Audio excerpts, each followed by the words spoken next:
বাড়িতে যদি কোনো ছোট বাচ্চা থাকে সেই মায়েদের কাজ কোনো দিনও শেষ হয় না। সারাদিন যতই কাজ করুক না কেন, সারাদিন রেস্ট না করুক, সারাদিন তবুও মানে কাজ শেষ হবে না। তার একটাই মাত্র কারণ, এমনি তো বাচ্চার পেছনে যেই কাজগুলো রয়েছে সেগুলো করতে হবেই, বাদবাকি সারাদিন বাচ্চার খেলনা গুছোতে গুছোতেই অর্ধেক দিন চলে যায়। এখান থেকে খেলনা নিয়ে গিয়ে আরেক জায়গায় দাও, বাচ্চা খেলা করবে, মা কাজ করবে। আবার যখন বাচ্চা ঘুমোবে সেই খেলনাগুলোকে গুছোও, ঘর ঝাড় দাও, ঘর মোছো, ঘর পরিষ্কার করো। আবার বাচ্চা উঠে যাওয়া মাত্রই তাড়াতাড়ি খেলনা বার করো, বাচ্চা খেলনা নেবে, খেলা করবে। সারাদিন খেলনা গুছোতে গুছোতেই মায়েদের অর্ধেক দিন এখানেই চলে যায়।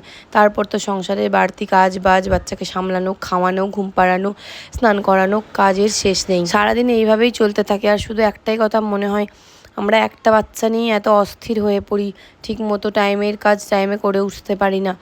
আমরা তো 3 ভাই বোন ছিলাম, খালি আমার মায়ের কথা মনে পড়ে যে আমার মা কীভাবে আমাদের 3 জনকে সামলে বাড়িতে সমস্ত কাজ বাজ।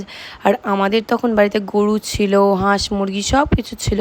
আর আমাদের এখন তো সেসব কিছুই নেই। এখন গ্যাসে রান্না হয়, তখন উনানে রান্না হতো। সংসারের কাজও বলতে গেলে অনেক কম, তাও আমরা পেরে উঠি না। এখনও পর্যন্ত আমাদের একটা কথাই মনে হয়, যখনই সব কিছু সামলে উঠতে পারি না তখনই মনে হয় যাই মায়ের কাছে গিয়ে 2 দিন থেকে আসি। মায়ের কাছে গেলেই মনে হয় যে মানে সব সমস্যার সমাধান এখানেই।